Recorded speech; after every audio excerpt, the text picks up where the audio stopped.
to a mean lampshade routine. Have my vamp played good and loud and clear the floor for me. One more root beer, then no more for me. Break out the root beer after a few licks. You can teach this old dog new tricks. Won't need to be right in like a plastic. I think the message of this show that resonates with me the most is just how resilient these characters are and inspiring.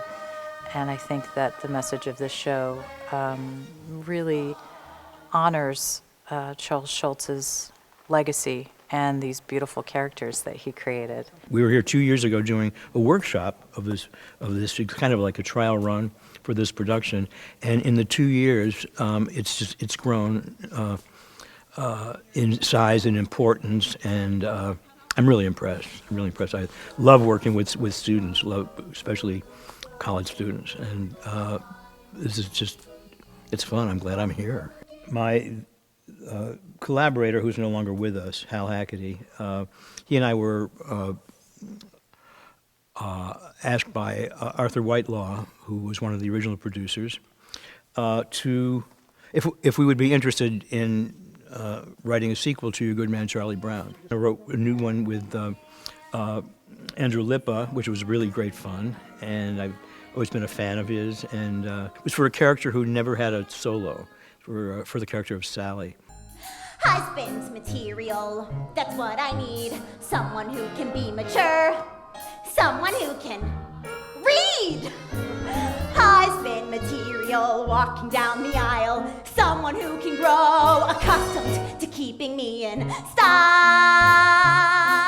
Kaitlin Hopkins came to me and asked me would I contribute a song for this production of The World According to Snoopy, but the only but was Larry, thank God, is still alive, and Larry's writing music, and Larry wrote the music to the score, so of course he was going to write the music. And Hal Hackady passed away a few years ago, and would I write the lyrics only? Husband's material, is he in reach? Someone who can cook an egg, someone you can teach. Husband's material. I've looked up to the work of Larry Grossman and Andrew Lippa for so many years, and so to get to be a part of an original song that they just wrote like this has been really exciting. We were asked to do this, and I can't wait to see it in front of an audience. Larry's added a lot of new material for Woodstock.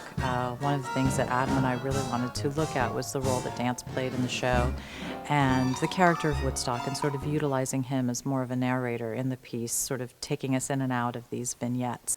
Well, when we started approaching this piece, we sort of wanted to look at a different way that dance could play a role in the show, and turning what was, once a solo into a production number, or what was once a stand and sing into something that moved. We just looked for ways that numbers could open up in a more active way, and of course, dance played a huge part in that. So when you have a big number with everybody singing and it's upbeat, it just sort of screams for dance. Dime a dozen penny takers. Okay, let's say I'll make it a beggars. 1 dime for the kitten caboodle, 4,000 dozen for the price of a poodle. Let's show you now a goodbye. Dime a dozen, dime a dozen. Unlimited supply.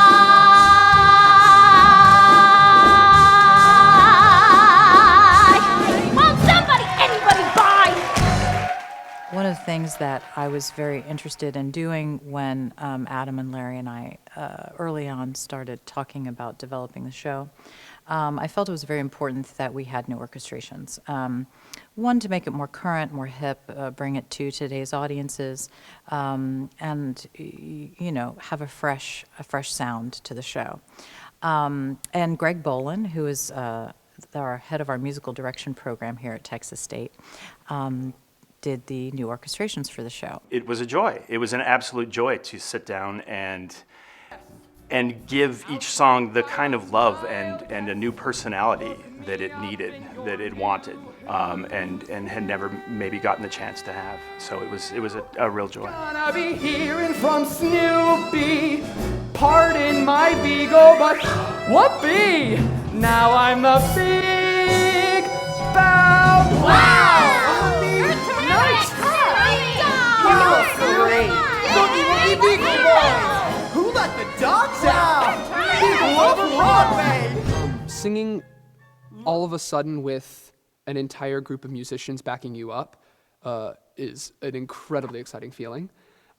Because we've had Greg on the piano trying to pound out all these different parts and all these different textures that with one instrument are a little more difficult to achieve. We've kind of been talking to Greg about his new orchestrations and how exciting that is for him and for us.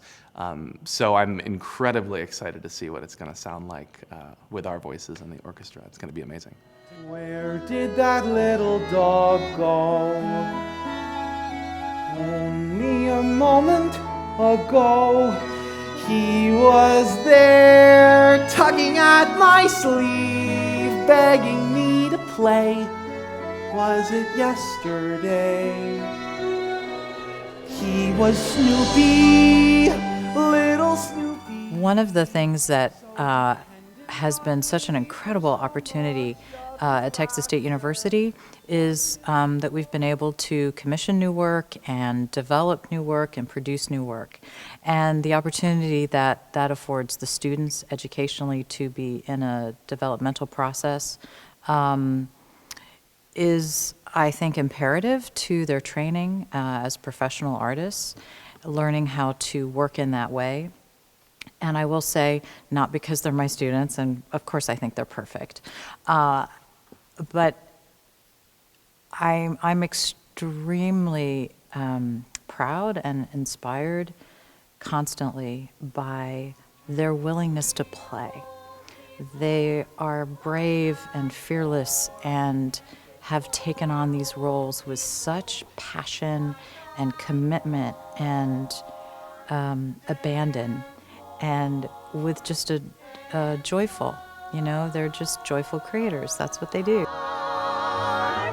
And when all those people believe in you, deep enough and strong enough, believe in you, hard enough and long enough, it stands to reason you yourself would start to see what everybody sees in you.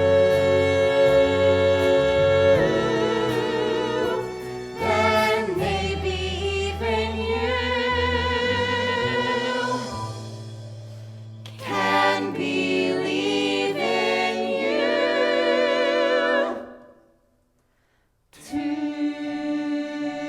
If all goes well, I think the show's going to have an incredible rebirth and a life beyond our imagination.